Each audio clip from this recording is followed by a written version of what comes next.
Support for your public radio station comes from our members and from One Rock, an alliance of regional economic development organizations, investors, and institutions committed to building Greater Rochester's economic future and driving coordinated growth. Information online at oneroc.com. From WXXI News, this is Connections. I'm Evan Dawson. Our connection this hour was made in the bedroom. Or perhaps we should say our disconnection this hour is made in the bedroom. There is all kinds of data showing that in some ways we are not in a very healthy or exciting sexual era in this country. American women in particular have had a significant jump in sexlessness in the last decade. Half of Gen Z adults have not had sex, a big drop from previous generations. And surveys show that attitudes about sex have been negatively affected by a lot of factors, from porn to social expectations to dating apps. Couples and sex therapist Eleni Economides has been watching this unfold, and she says, quote, "Desire discrepancy in intimate relationships is the norm, not the exception. When partners do not understand it, they personalize it and struggle to talk about it. As a result, they fight, disconnect emotionally, have affairs, and proceed to unnecessarily separate or divorce, only to experience the same problem in their next relationship." End quote. And that's for people who are already in relationships. But for a lot of Americans, we are more isolated. We're not together in person as often. We're struggling to connect, let alone end up in the bedroom together. So what is going to shake Americans out of these destructive patterns? Eleni Economides is here to talk about everything from libido to what she is hearing from couples in her practice, to individuals, what is causing maybe a drop in libido or sexual dysfunction. And she says we can talk about it, even if it's hard for a lot of people to talk about. Eleni Economides is a licensed marriage and family therapist, a certified sex therapist, and a certified life coach. Well, thank you for pushing us to be able to talk about hard things. Welcome to the program. Thank you for being here. Thank you for having me. How long have you been in practice here? I've been seeing couples since 2014. Okay. And through the work with couples came the need to be able to talk about sex in a more educated and professional way. So my sex therapy certification came a few years after that, after seeing couples for couples therapy.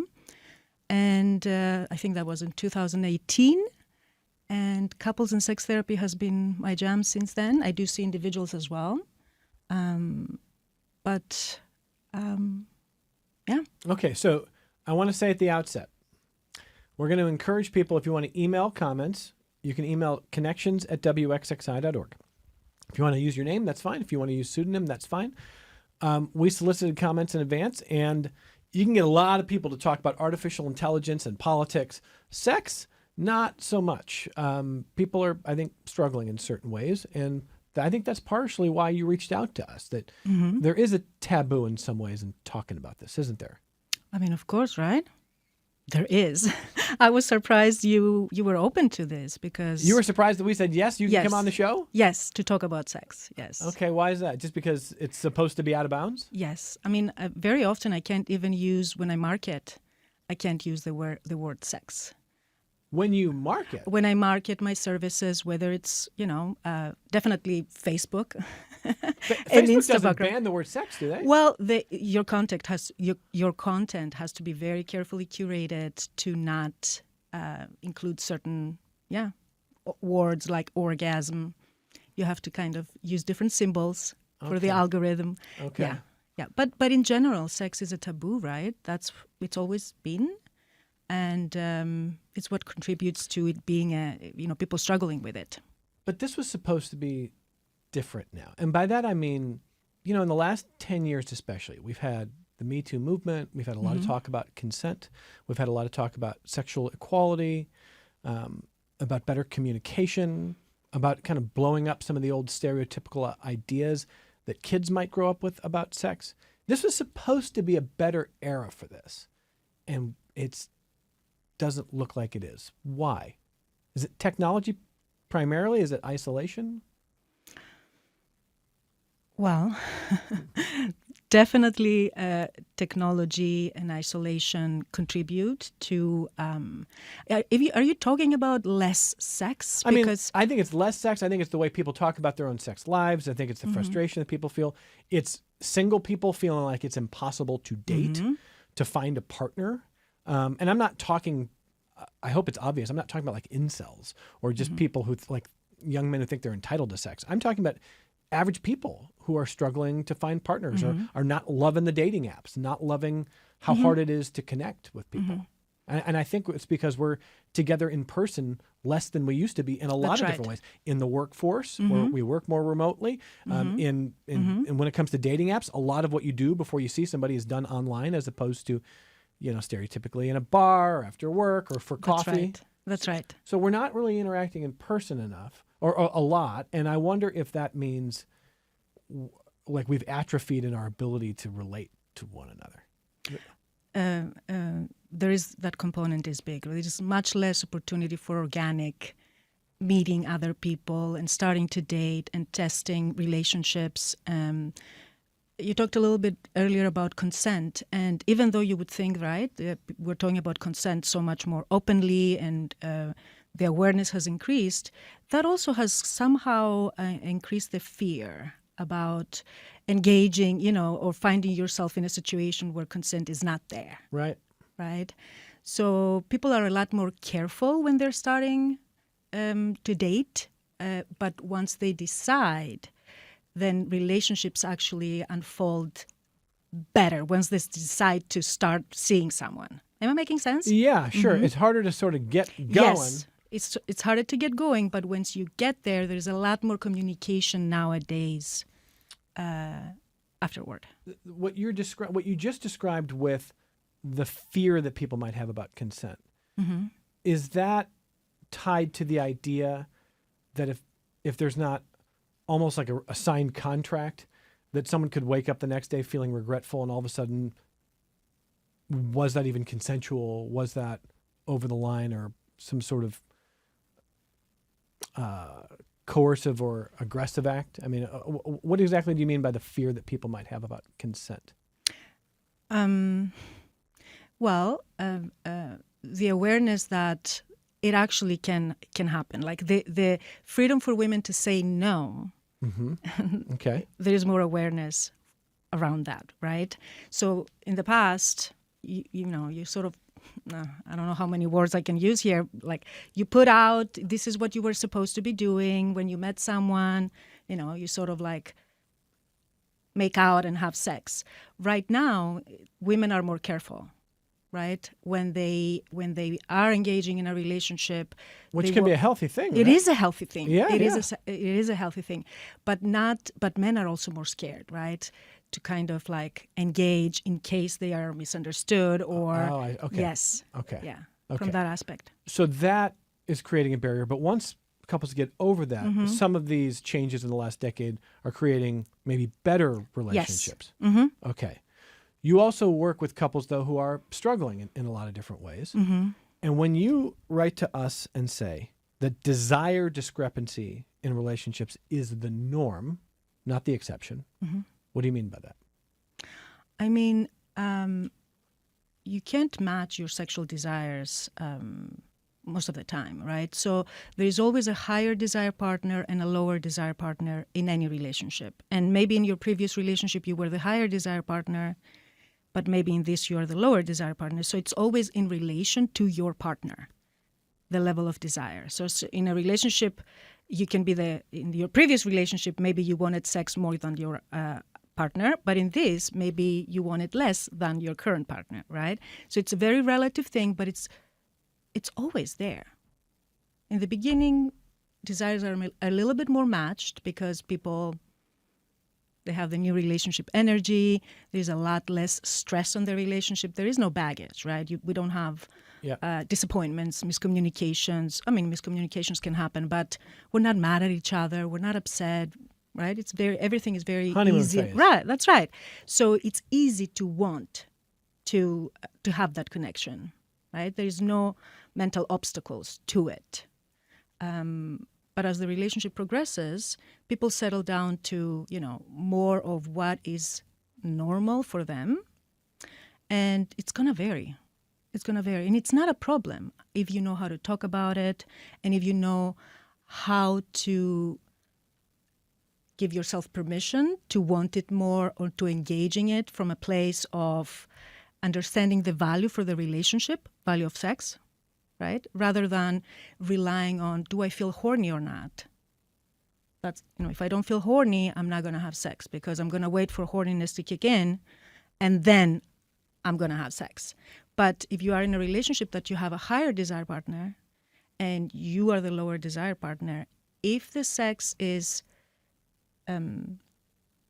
sex can be very valuable for the relationship, for the connection, for nurturing the couplehood. And if we don't know how to talk about it, if he takes it personally and he gets upset and he feels rejected. Why are you saying he? Is it usually he? Because it is. It's It is usually he. Okay. Yeah. And then pulls away rather than has a discussion about what's going on, how can we make it, easier. People get very kind of like personalizing everything and then they start to distance from each other. And then the less communication you have, the more discrepancy you have. I want to come back to that point, but there's a piece of insight that you sent to us that was tied to this that I think was really important. You write that when partners don't understand this discrepancy, this separation, that can lead to fighting, could lead to disconnection, emotional disconnection, could lead to affairs. Mm-hmm. And you've seen it lead to separation or divorce because there's this idea that this is too far separated. It's not going to be fixable. One person might feel hurt or rejected or whatever. And then those two people go apart Mm-hmm. and they end up in different relationships, but they end up in the same cycle. Mm-hmm. So thinking, well, this is the problem with us. I'll just leave this relationship and find something better elsewhere.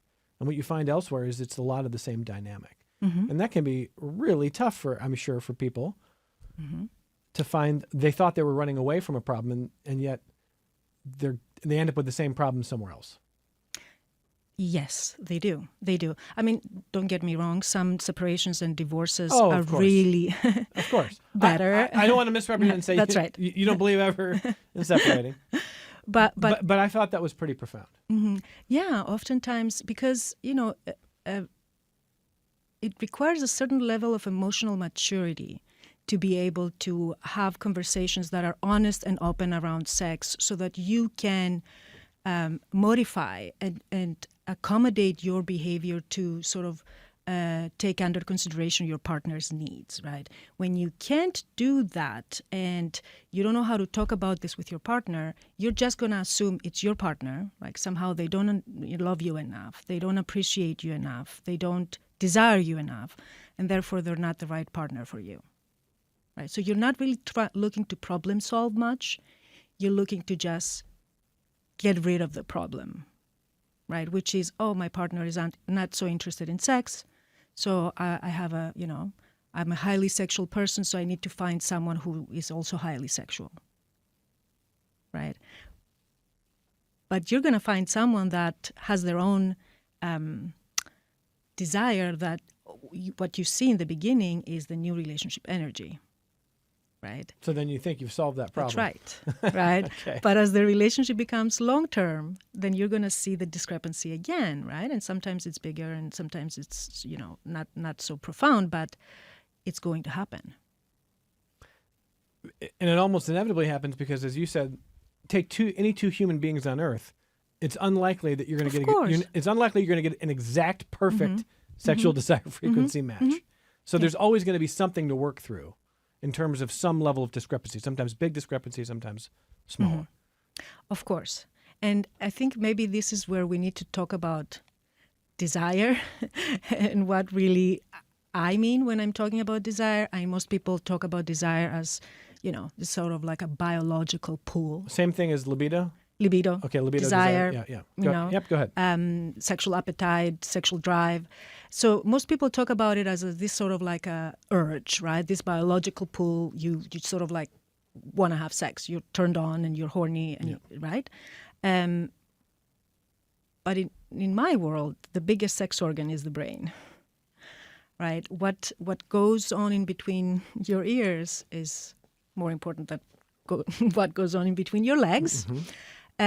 Because it's as much as a mental process as it is like a biological or physiological sort of phenomenon, meaning the attraction that you have toward a partner or wanting to be with them, it does depend on the mental stimulation and the emotional stimulation that this person provides, right? I mean, it makes sense, yes? Yes. You're the therapist. Yes. So people, though, sort of like they only see this as a biological or physiological issue, and they're trying to like fix that rather than understand all the other components that play into desire. There is the, biology, there is the quality of your relationship with your partner, your communication and your connection, but then there is your relationship with yourself, right? Your self-confidence, your, how much do you like yourself and your body? Your, body image is huge here, right? Yeah, Like yeah. our desire to share ourselves with another person so intimately is going to be impacted by our body image. So it's not just a biological pull. But what you're describing, the sort of the between the ears being the most important. I remember the actress Jenna Fisher. She played Pam on The Office, but she had a social media meme go viral. It might have been from some of her writing, where she was trying to describe for men, in her words, this is Jenna Fisher from The Office, why are you not getting laid? And she said, do you know where the vacuum cleaner is? Are there certain things that you can help with more? Mm-hmm. Do you want my attention? You've got my attention. And then the response to a lot of that from a lot of the men reading that was, well, when my partner doesn't want me, I'm going to the gym more often to try to look better. Mm-hmm. And Jenna Fisher was going, you're going to the wrong place. Find the vacuum. Find the cleaning supplies. Help me out a little. Mm-hmm. Make sense to you? Yeah. I mean, it's Fold funny. the laundry. It's funny to fold the laundry. It's a sexual act. It's folding But laundry. it is, right? It's a sign that you sort of you care, you see me, I matter to you because you're opening up time for me when you do that. And when you're opening up time, then I can be with you. I have time to be with you, right? I don't have to do everything. Is that why the most well-known line from the movie The Breakup with Jennifer Aniston and Vince Vaughn? Vince Vaughn says, you want me to do the dishes? And she said, I don't want you to do the dishes. I want you to want to do the dishes. And he says, why would I want to do the dishes? Mm-hmm. Totally disconnected. Mm-hmm. I mean, it's fiction, but there's a Yeah. reason. There's a Yeah. reason that's Yeah. the most viral Yeah. clip from probably that movie. Mm-hmm. Okay, so when you're working with couples, then does this turn a light bulb on, or do you get resistance on these points? Yes and no, right? People want they want to be right, so they think they know what's going on, even though they've tried everything based on what they think the problem is, and it hasn't worked. But once we talk a little bit more about specific life examples from their relationship, it starts to sink in, especially this. That's one big thing that seems to, light a light bulb. Yeah. Sort of like, yes, you're right. This is not always going to match, and doesn't have to be a problem, as long as we know how to talk about it and how to bridge the gap rather than we are on different sides. That is the one thing, and the other thing is understanding sexual desire as not just a biological phenomenon and as something that requires openness and willingness to start and let it develop. So let me close this section. Then I'm going to read a little bit of feedback. And then after our break, we're going to talk a little bit more about what our guest, Eleni Economides, who is a licensed marriage and family therapist and a certified sex therapist, what she sees as the effect of a growing culture of porn and technology and sometimes video games. I mean, like, people are on tech a lot, sometimes a lot more than we're actually talking to each other. And I want to talk about what the effects on relationships could be with that. But just to kind of close this loop with couples, if the typical imbalance you see is the man wants more in a heterosexual relationship, a man wants more, a woman is good with less, and that creates this chasm. We're talking about how the man can understand it, but what do you talk about with women who say, well, maybe I want to feel differently, or maybe I what's going on with my libido? Because I'm the man in this conversation. I just want to leave the room and let you talk for 20 minutes, and because this is not my department. But I appreciate the fact that you reached out and wanted to discuss this because you see it as an issue. So what do you talk about with women? Yes. So I help them understand lower sexual desire. Yes, 70% of the time it is her that she struggles with lower sexual desire.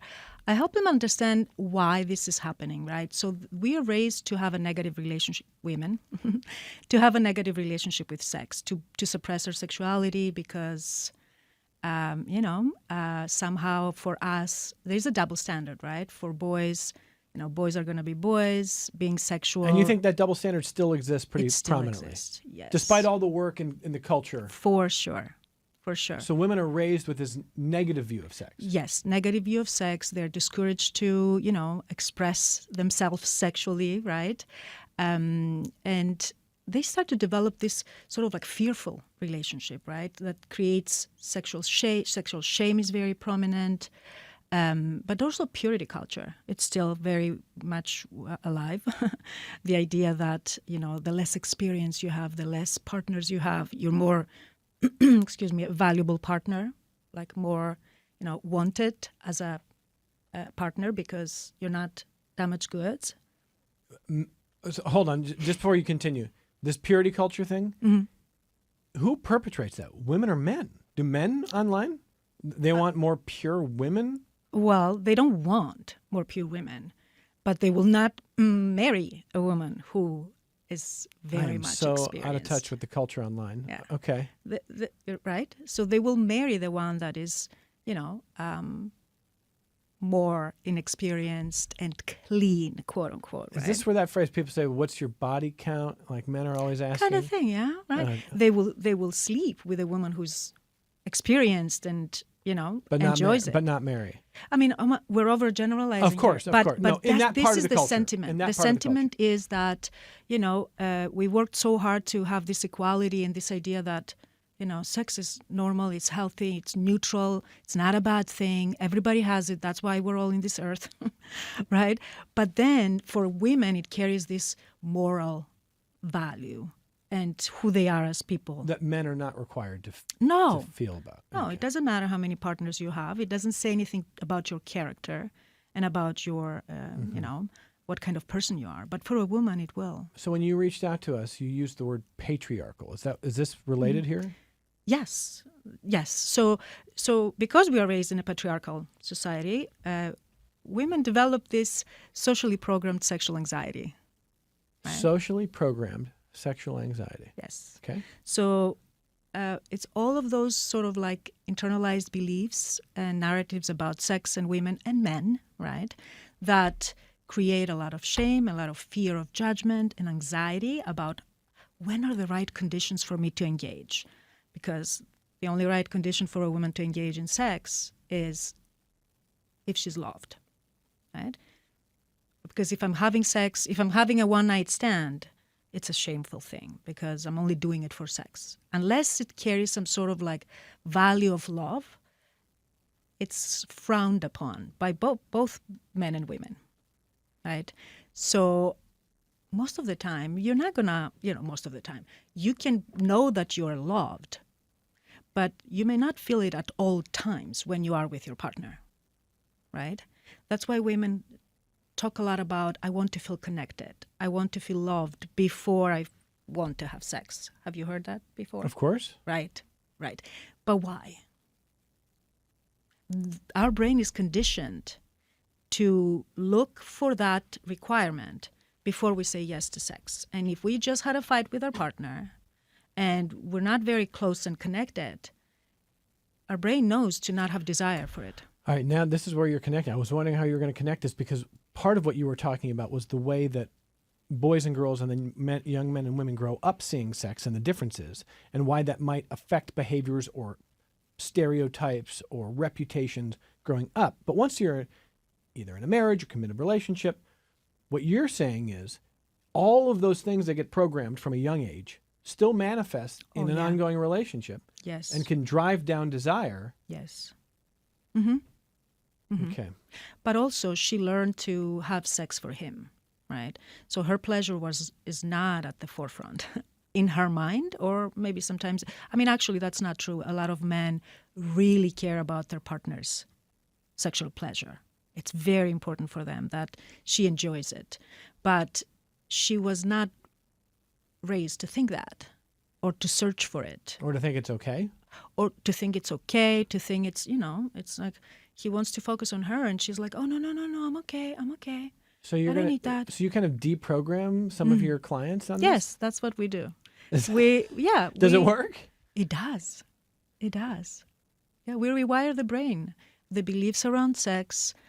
We poke holes and, debunk myths that, all he wants is sex. Not true, right? He wants you. He wants sex with you, right? Or he cares about is not just his pleasure, right? So yeah, we just break it down and look at the evidence, right? It's actually not. Like when a lot of women believe stuff that they don't even know why they believe that or who they learned it from.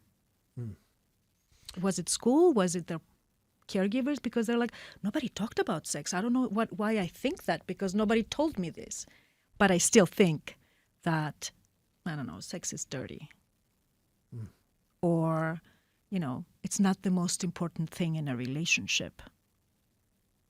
And I'm not saying it is the most important thing in a relationship, but when you believe it's not important, then you're not going to look for opportunities to have it. You're just going to be like, oh, it's like, if we have time, then maybe. Or if the conditions are right, if the kids are in bed, and if the dishes are washed, and if the dog is walked, and then, right? It's like, then maybe it's a good time to have it. Because nothing else, is a priority now. But you're saying this deprogramming can work. Yes, it can. Well, let's take this only break of the hour. We're going to come back and get some feedback from the audience for Eleni Economides, who is a licensed marriage and family therapist. She's a certified sex therapist and a certified life coach. And we're going to come right back to that feedback on the other side of this only break. Support for your public radio station comes from our members and from Excellus Blue Cross Blue Shield, working with members to find health coverage for every stage of life, helping to make care and coverage more accessible in more ways for more people across the Rochester community. Details online at excellusbcbs.com. And Mary Cariola Center, supporting residents to become active members of the community, from developing life skills to gaining independence. Mary Cariola Center, transforming lives of people with disabilities. More online at marycariola.org. This is Connections. I'm Evan Dawson. All right, before I get to your emails, I have a phone call. Keith in Victor wants to weigh in. Hi, Keith. Go ahead.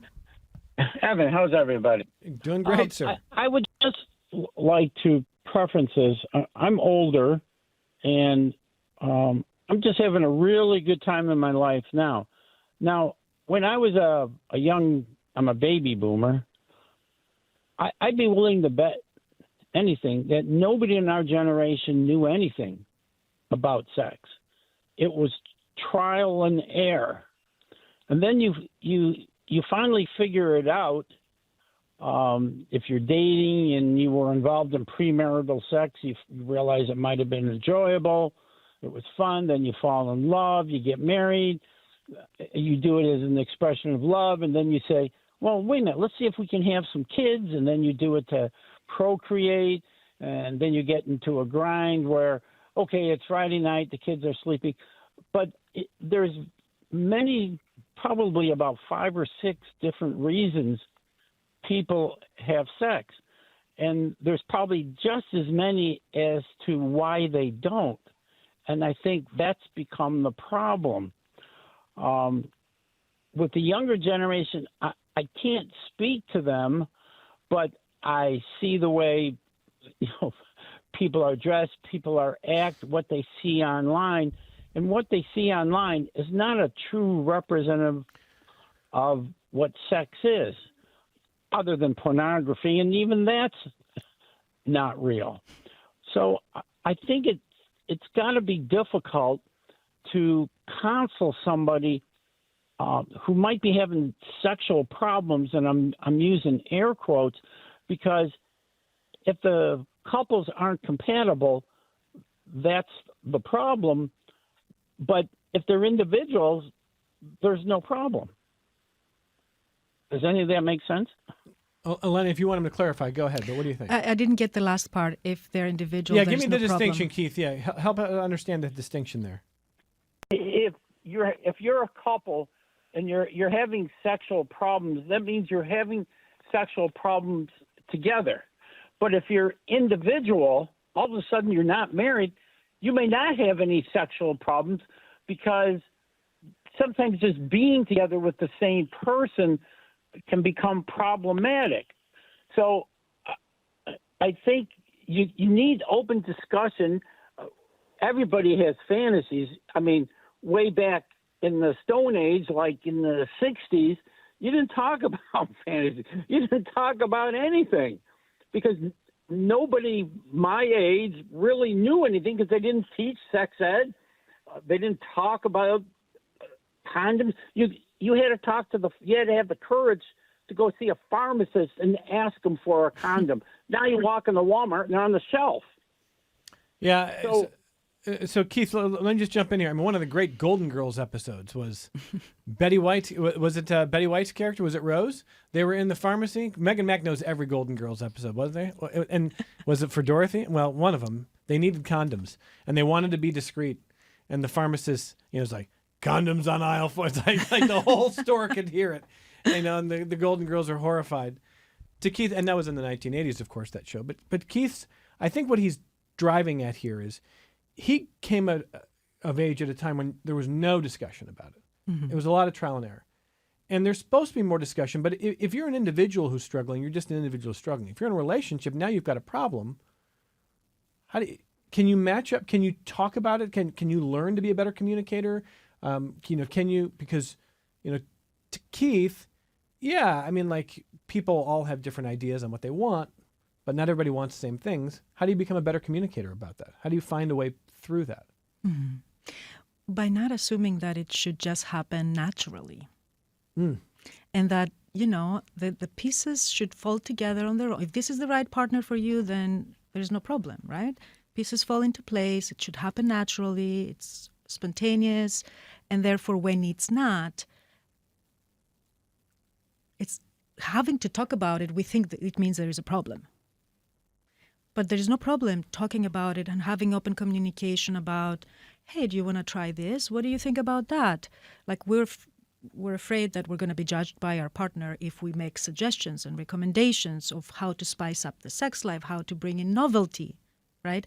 If you're willing to talk about it, you're going to find a lot of, like Keith said, people have fantasies, they have curiosities, they want to try things to spice things up. When I say that, I mean just, change up the routine, right? But this fear of judgment and this idea of, what if it doesn't go well? There's a lot of anxiety around trying something new and not having it be this amazing experience that you thought it was going to be. But communication and keeping it open and checking with each other. How was that? Was that yay or nay? Should we do it again or not? It's a valuable thing. Keith, thank you. Let me get Sean in Rochester on the phone next. Hi, Sean. Go ahead. Hi, Evan. I just had a quick question as far as, because I know you guys just touched on the fact that, it's a double standard for women and promiscuity. I was just in a 3-year relationship with somebody that's about 30 years older than me, and we had a great sexual chemistry. But being that I was open and honest with him when we first met about, the body count and my promiscuity, we pretty much got in a situation where when we weren't together or we weren't having sex, there was a lot of mistrust from him because of my past. And, how do you navigate that or try to fix that? Sean, hang there for a sec. Don't hang up. I'm going to put you on hold. I'm going to let Eleni respond, and then we'll bring you back if to clarify anything here. Go ahead, Eleni. What do you think? Well, that's part of what I was talking about earlier, right? It's sort of like there's this morality claw into how many partners you've had. So people or a man might think they cannot trust you because if you like sex too much or if you've had too many partners, that may mean that you're not trustworthy. Where you're saying that it's rare that a man would be viewed the same way. If a Of man's had a lot course. of partners, No, nobody. a man's had a lot of partners. If a woman's had a lot of partners, there might be something wrong there, or there Yeah. might be a trust issue. Okay. What does it mean that she had so many partners, right? Is she, not easily satisfied? It's sort of like being thought of as a problem. For a woman to have many partners before or a lot of experience, somehow something is off. So let me ask something on Sean's behalf, and then I'll have Sean clarify. I don't want to assume that Sean's ex or previous partner, was malicious in this. What you are teaching us this hour is that might just be something that's inculcated over time. That's right. And whether you even realize that double standard or not. Correct. So what can someone like Sean do if those trust issues are arising? I mean, trust issues can kill a relationship. What can someone do with a partner who's not trusting them then? Obviously having a conversation with those two partners, right? Like, so how was, what did you like? Like actually understanding what did it mean that this person had many partners? Does it mean that they like sex a lot? Does it mean that they just couldn't find, a person that they could connect with and they were changing part? Like, what does it even mean? Like understanding, oh, okay, how did that happen? How did that come to be? Like, did you just like sex a lot? Or, maybe this person was cheated a lot, right? And that's why they had different partners. And that's why, but we don't know, right? If we are not curious to understand. But what if the answer is just, well, I'm a pretty sexual person and That's right. what I enjoyed. That could be. And that's a doesn't- legitimate answer. Of course. It can be a very legit answer, right? Yeah. And it doesn't mean that you're not trustworthy or that you're a quote unquote cheater, Yeah. right? But you got to confront that conversation directly. Yes. Yeah. Does this partner have any other reason to doubt, being able to trust? Just the number of previous partners should not be a reason. So let me ask Sean about that then. So you want to elaborate a little on the story now that you've heard some from Eleni there, Sean? Yeah, it was a lot of the fact that it was previous partners, which caused him to kind of feel like I was always looking for something or looking at other people, which I wasn't. And mind you, I am bisexual, so he would look at women and like comment on them. But if he assumed that I was looking at a man, then it's like we're arguing. And on top of that, at the time of my promiscuity, I was having an issue with alcoholism. So being that was a factor, and then I stopped drinking when I was with him. But if I did drink, he still would feel some type of way about things. So it was just a lot. I was trying to mitigate the trust and being as open and honest with him as possible. But I don't know, could have been just that, the previous life that I lived, and the fact that we did have such a big age gap. I'm not sure. But I was curious to know how about that. Do you think there's a double standard, Sean? Do you think yeah? Yeah, every time it gets brought up and we talked about body count and everything, he'll say, "Oh, that doesn't matter. I'm a man." Or, for instance, there was an issue that came up, and I've never cheated in a relationship ever in my life, and then he said he's cheated in his previous relationships, but that doesn't matter because it was reasons behind him cheating. Versus, so it's like I can't trust you. You can't trust me, even though I've never had a history of cheating, but I'm supposed to trust you, and you had all these different histories. So it's definitely double standards. Well, Sean, good luck to you. Eleni, what else do you want to say there? It's true. There is a double standard, right? If you like sex too much, or if you just enjoy sex in relationships, many men won't trust you. Yeah, that has to be very, very dangerous for a relationship's continued success, I would think so. That's right. And that's why a lot of women are very careful and very cautious and very anxious and sort of worried about engaging in sex freely and, claiming their pleasure, because it's they fear they're going to be judged, and they will be judged. A listener named Kate wants to know, what about the increase in the use of SSRIs, which can have a negative effect on libido? What about it? It's true. It's true, right? SSRIs will negatively impact libido. And now you have to be honest with yourself. Sometimes the libido is low, even before an SSRI came in the picture. But then sometimes it's just easier to attribute it to that if you're not very either aware of it from before or open with yourself and your partner about it. It becomes a little bit of a scapegoat, but the actual reality is that they do impact sexual desire.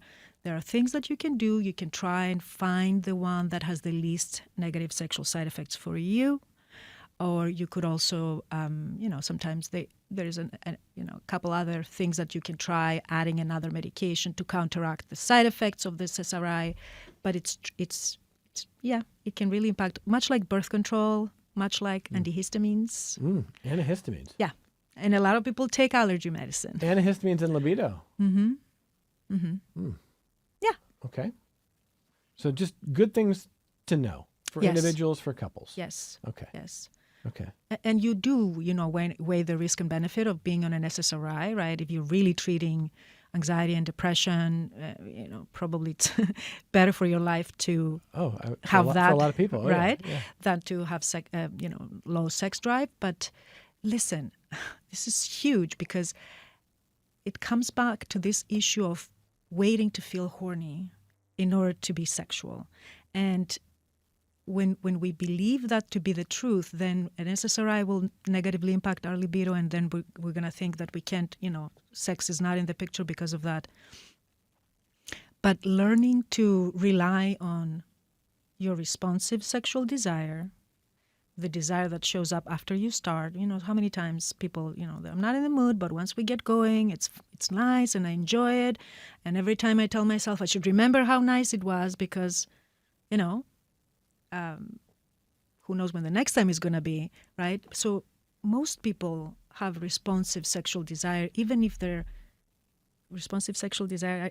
Do I need to further explain? No, I don't think so. Okay. I think that's the difference between someone wanting to initiate on their own and someone who might need others to initiate and then get in the flow. So if you are on an SSRI, you're not going to have spontaneous sexual desire as much, horniness.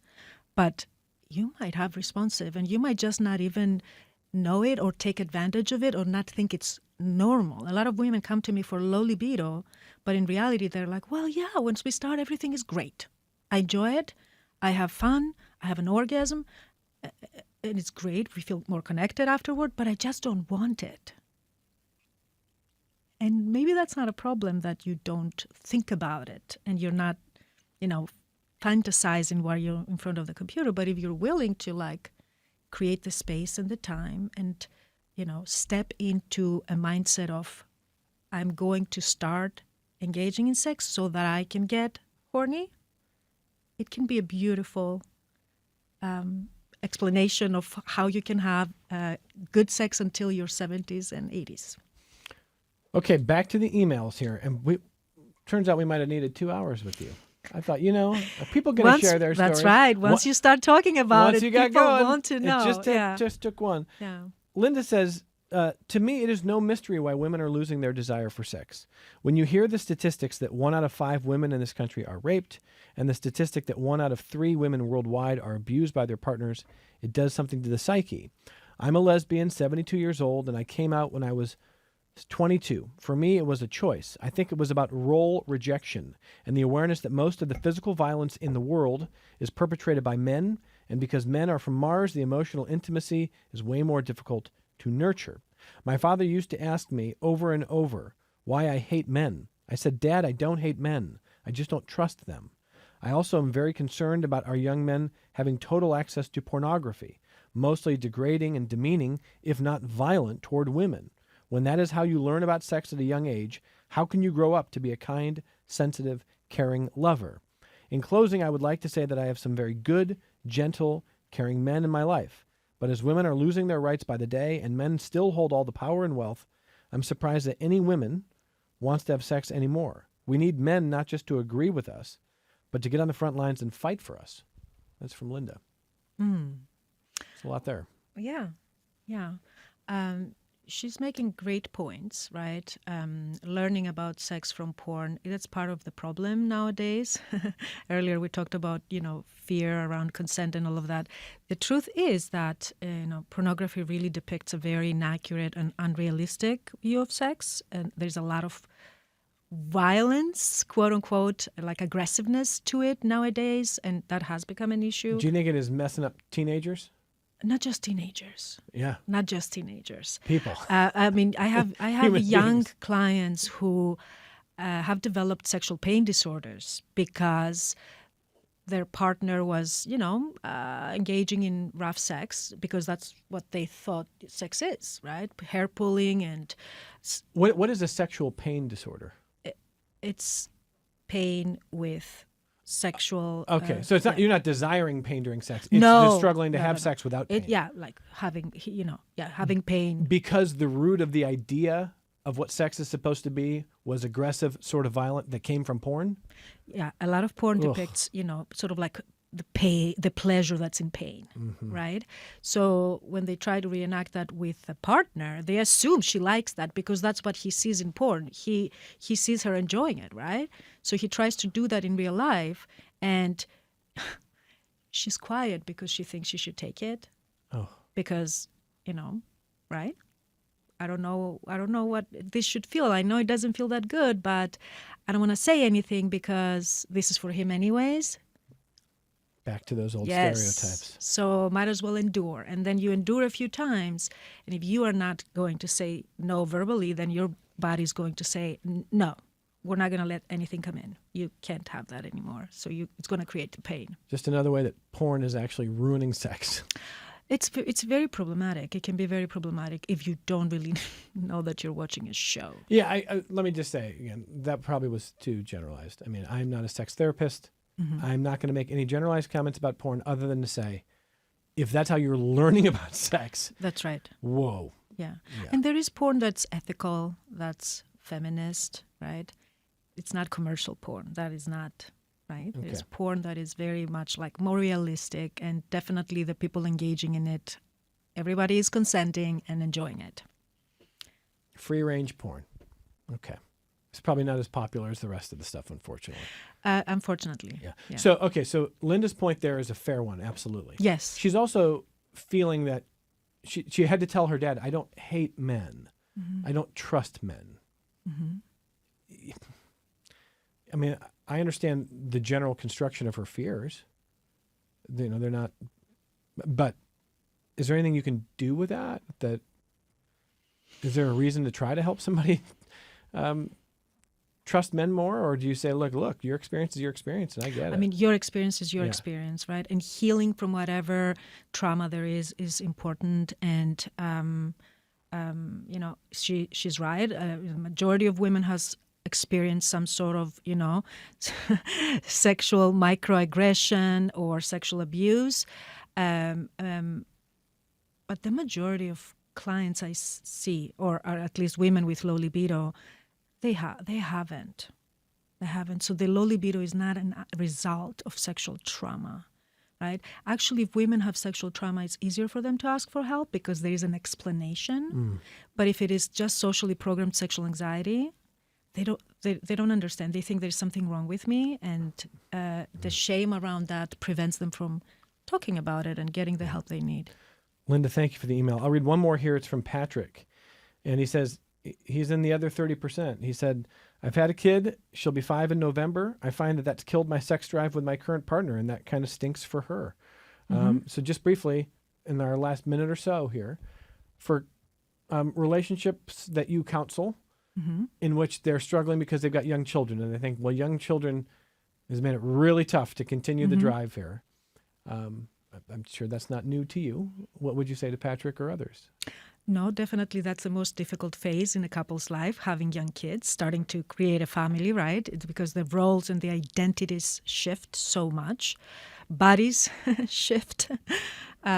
So I would want to know a lot more than it's not just having a kid that did this, right? So I would want to understand what else Patrick thinks contributes to this, but certainly we're talking about getting to the point now where intimacy has to be intentional.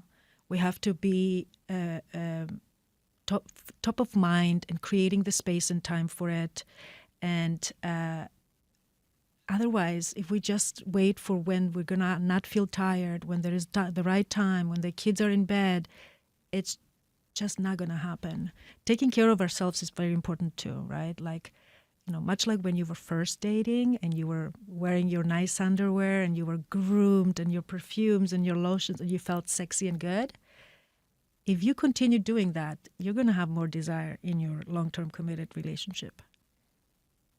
I appreciate you being here this hour. Thank you for having me. You said you were surprised that we said yes here. But part of why we said yes is just, number one, we don't think there should be any third rails on connections. We think you ought to be able to talk about anything. And if this is troubling a lot of people, and it clearly is, there's a lot of threads that tied together this hour. People are struggling with dating apps. People are questioning, what's a healthy use of porn and what's a problem. People want to know how to connect better in person. And if there's one takeaway I think that the audience will have, it's that if you've ever struggled in your sex life, it doesn't mean your relationship failed. It probably just means Not you're at normal. all. And I appreciate you being here to bring that perspective. Eleni Economides is a licensed marriage and family therapist, a certified sex therapist, and a certified life coach. Come back sometime.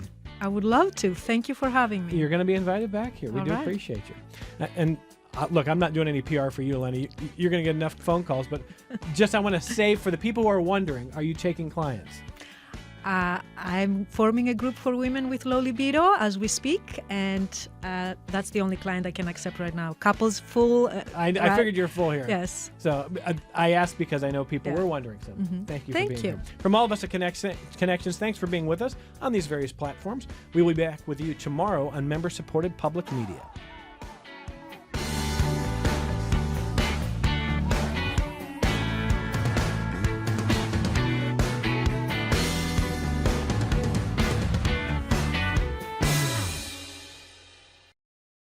This program is a production of WXXI Public Radio. The views expressed do not necessarily represent those of this station, its staff, management, or underwriters. The broadcast is meant for the private use of our audience. Any rebroadcast or use in another medium without expressed written consent of WXXI is strictly prohibited. Connections with Evan Dawson is available as a podcast. Just click on the Connections link at WXXInews.org.